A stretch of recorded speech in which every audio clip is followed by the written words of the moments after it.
มาครับวันนี้ทีมงานสร้างภาพเป็นไงครับวันนี้มิดไม่ไหวเลยโอ้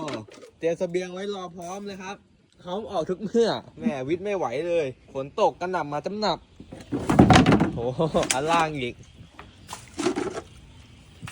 วิทย์ไม่ไหวเลยครับเตรียมเสบียงไว้ออกหมาย